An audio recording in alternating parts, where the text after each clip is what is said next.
unprecedented level of public dissent since Xi Jinping took power a decade ago. What we're seeing is people past their breaking point. It's years of pent-up anger. This is 3 years of draconian lockdowns that have cost people's lives, their livelihoods. But the trigger for this wave of protests was a deadly fire in Xinjiang that killed at least 10 people.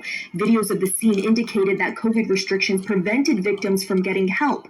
But these protesters, not just angry about COVID lockdowns, they're also targeting their anger towards the supreme leader himself. This protest scene in particular is extraordinary. Let's just take a listen to it again.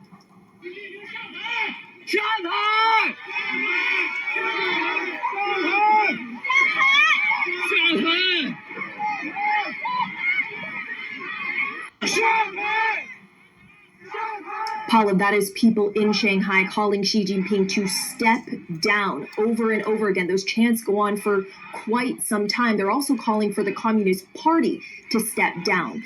I can't overstate just how shocking it is to hear this crowd in Shanghai, China's wealthiest and most cosmopolitan city, and that chanting happening in a central upscale part of the city, to be directly calling out for Xi Jinping to resign. I mean, this is virtually unheard of.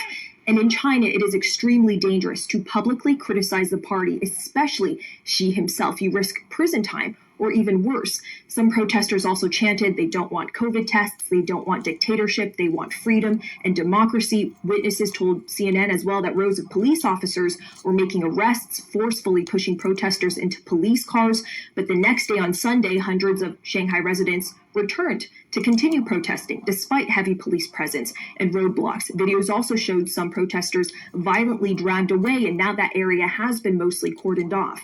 But what we're seeing is this tipping point across the country after years of suffering and deaths during lockdowns because people struggle to get food, necessities, and emergency care in lockdown, Paula.